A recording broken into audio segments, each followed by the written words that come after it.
Hello friends, this is doctor Priyanka. Welcome back to my channel. आज हम बात करने वाले हैं योगा के बारे में। फ्रेंड्स, मैं अपने चैनल पे जो नए नए वीडियोस आपको पसंद आ रहे हैं तो प्लीज मेरे चैनल को सब्सक्राइब जरूर करिए। इससे मुझे बहुत अच्छा हौसला मिलता है और अच्छे नए वीडियोस बनाने की प्रेरणा मिलती है। तो शुरुआत करते हैं योग के बारे में। योग में जो बहुत सारे टाइप्स दिए गए, जैसे हठ योग, राजयोग। राजयोग बहुत सारे लोग फॉलो करते हैं, हठ योगा भी बहुत सारे लोग फॉलो करते हैं। हठ योगा यानी सूर्य और चंद्र के बारे में जो मैंने एक शॉर्ट डाला हुआ है अपने चैनल पे, उसमें मैंने हठ योग के बारे में बताया गया है, दिया है। बट आज मैं अष्टांग योग के बारे में बात कर रही हूँ। हठ योग के बारे में किसी और दिन वीडियो बनाऊंगी। आज अष्टांग योग के बारे में जो मैं बताने वाली हूँ, इससे आपको हेल्प होगी समझने में कि आप अगर योगा की तक पहुंचना चाहते हैं जहां हमारा हमारा शरीर यानी कि हमारा सोल जो है, जो पर्पस है हमारी लाइफ का, यानी कि ईश्वर प्राप्ति, वो प्राप्त करने के लिए अष्टांग योग का वर्णन आया है। उसमें जो 8 अंग है उसको अगर हम अच्छे से फॉलो करें तो हम समाधि की अवस्था तक पहुंच सकते हैं। बट ऑनेस्टली स्पीकिंग, अगर हम ह्यूमंस पहले 4 अंगों का भी फॉलो करें, 4 अंगों को भी अच्छे से फॉलो करें, तो शायद हम अच्छे ह्यूमंस बन पाएंगे। क्योंकि आज ह्यूमैनिटी मुझे लगता है बहुत ज्यादा खत्म हो रही है। ना लोगों में इमोशंस दिखाई देते हैं, ना ही उनमें करुणा का भाव दिखाई देता है। तो अगर ये 4 भी चीजें, 4 भी अंग हम अपने लाइफ में इंक्लूड कर ले तो शायद हम अच्छे ह्यूमन बन पाएंगे। योगी तो बाद में बन लेंगे, क्योंकि योगी बनना इतना आसान नहीं है जितना वो लगता है। योगी बनने के लिए बहुत बड़ी तपस्या करनी पड़ती है, बहुत बड़ा त्याग करना पड़ता है, बहुत सारे चीजें हैं जिन पर हमें कंट्रोल करना पड़ता है।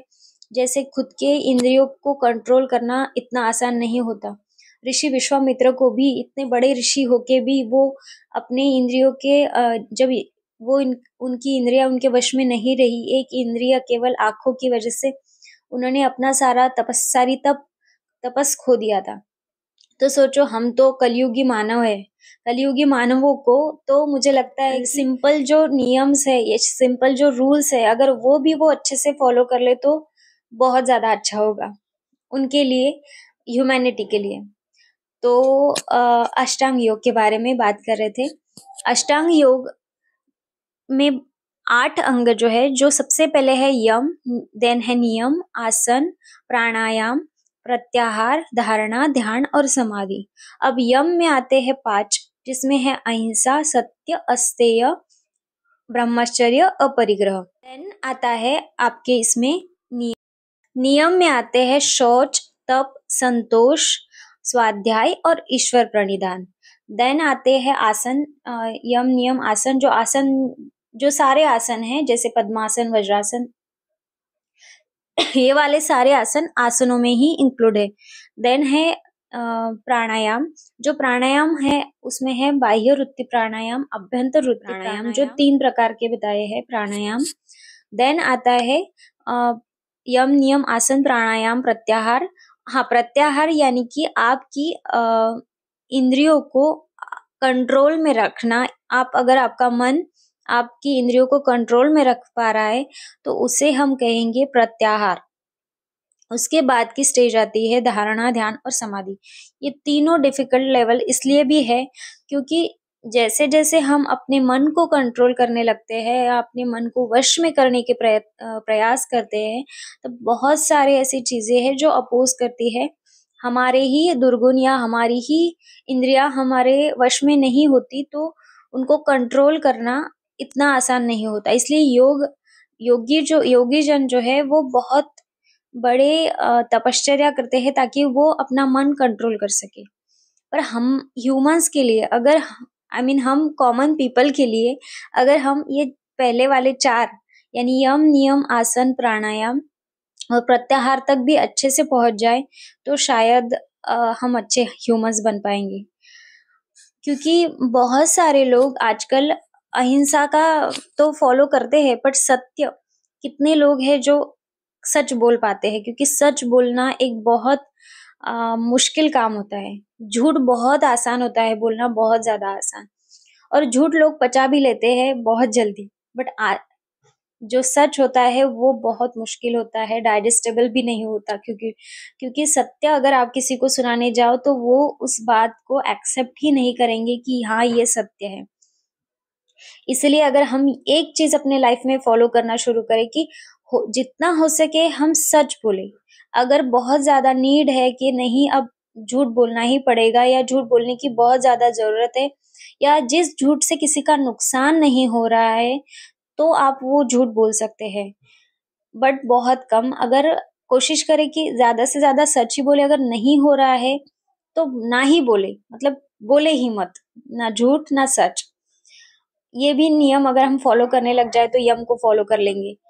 देन आता है अपरिग्रह, यानी कि संग्रह ना करना। बहुत ज्यादा चीजें, अगर आप बहुत ज्यादा चीजों को इकट्ठा कर रहे हो, जैसे बहुत सारे कपड़े हो गए, बहुत सारी ज्वेलरी हो गई, बहुत सारे कुछ भी जो अननेसेसरी है या जिसकी मतलब इतनी ज्यादा जरूरत भी नहीं है आपको, वो चीजें अगर आप जिनकी आपको जरूरत भी नहीं है वो चीजें आप संग्रह यानी कि इकट्ठा करने लग जाए तो उससे ज्यादा नुकसान सबसे ज्यादा पर्यावरण यानी एनवायरनमेंट को ही होगा, क्योंकि जब आप उस चीज का यूज करना बंद कर देंगे वो या तो फेंक देंगे या ऐसे ही पड़े रहेगी वो चीजें। इसलिए जितनी जरूरत हो उतना ही आप सामान अगर ले तो वो भी अपरिग्रह में ही आता है।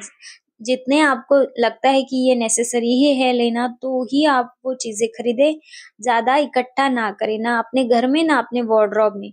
उससे आपके घर में निगेटिविटी भी बढ़ेगी, क्योंकि जितनी अननेसेसरी या अनयूज चीज पड़े रहेगी आपके घर में उससे बस निगेटिविटी बढ़ती है। देन आता है अहिंसा सत्य अस्तेय हो गया। अस्तेय यानी चोरी ना करना, अ, अपरिग्रह हो गया। और देन आता है ब्रह्मचर्य। ब्रह्मचर्य का अच्छे से निर्वाह करना, इसके बारे में मैं डिटेल में बाद में एक वीडियो बना दूंगी। और है अपरिग्रह, वो हो गया। और बस ये 5 है। अगर अहिंसा का अच्छे से फॉलो करा जाए, सत्य बोला जाए हमेशा, चोरी ना करना यानी अस्तेय, अपरिग्रह यानी अननेसेसरी चीजें इकट्ठा ना करना, और ब्रह्मचर्य, तो ये आ गए यम में। अभी आते हैं नियम। नियम यानी शौच। नियम में आते हैं शौच। अगर आप ये सारे नियम अच्छे से फॉलो करने लग जाए, जो 5 दिए हैं, शौच यानी शुद्धि, अपने शरीर की शुद्धि, अपने मन की शुद्धि। देन आता है शौच तप। तप यानी कि आप अगर कोई भी भगवान के स्वरूप को मानते हैं तो उनका तप करना। तप यानी क्या, उनका नामस्मरण करो, या तो उनके बारे में कोई कुछ भी आपको जो पसंद है वो भजन सुन लो या भजन गा लो भगवान के सामने। ये एक प्रकार का तप ही हो गया। देन आता है संतोष। आपको जो मिला है, जो भी आपके लाइफ में अभी है, उसके लिए थैंक यू बोलना, धन्यवाद बोलना, ईश्वर के प्रति कृतज्ञ रहना, ये है संतोष। फिर है पवित्रता।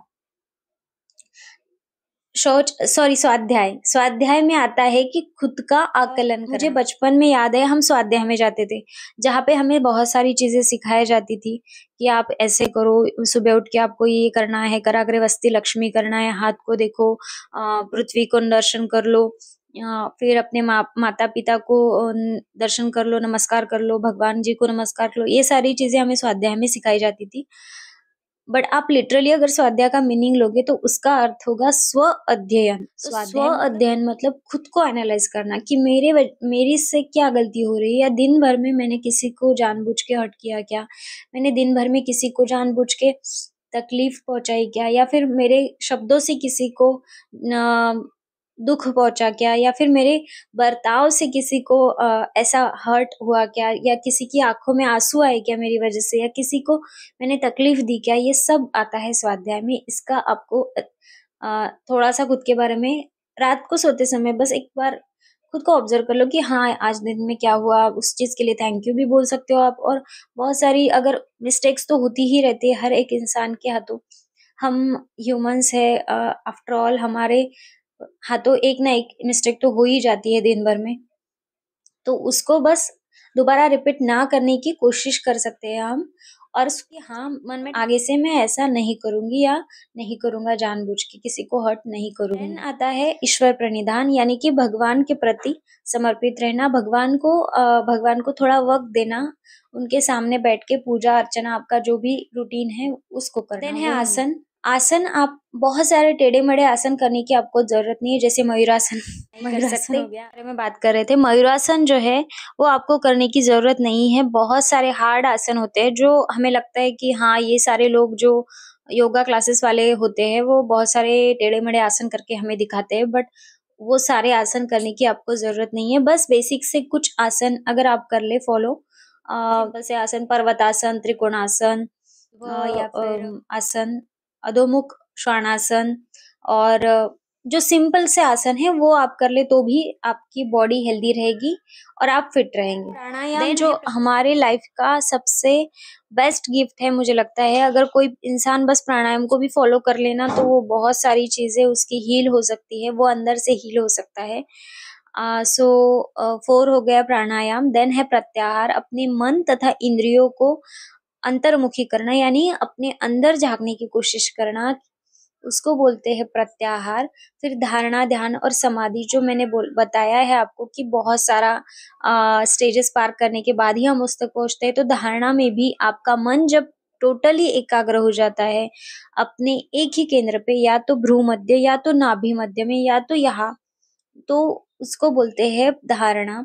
देन ध्यान, इस चीज में अगर आप माहिर हो गए धारणा में तो आपका ध्यान बहुत अच्छा लगेगा, आप बहुत डीप मेडिटेशन में जाओगे, हायर डायमेंशंस आपको हायर डायमेंशंस में आप चले जाओगे। देन आती है समाधि, जो लास्ट स्टेज है, जो योगी जन पहुंच जाते हैं।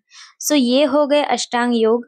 फ्रेंड्स देखिए, अष्टांग योग को टोटली मतलब लास्ट तक तो नहीं लेके जा भी सकते हैं आप अगर आपकी मेहनत है वो, बट मैं इतना डेफिनेटली कहना चाहूंगी, अगर शुरुआत के 4 भी चीजें हम फॉलो कर ले अच्छे से, यम नियम आसन प्राणायाम, प्राणायाम तक ही अगर आप चले गए और अच्छे से ये चारों चीजें करी, आसन किया, बहुत अच्छे से आसन किए, प्राणायाम किया, यम को फॉलो किए पांचों, नियम फॉलो किए पांचों, तो आप जरूर अपने गोल, अपने सक्सेस, अपने मटेरियल सक्सेस हो या स्पिरिचुअल सक्सेस हो, उसमें माहिर हो सकते हो।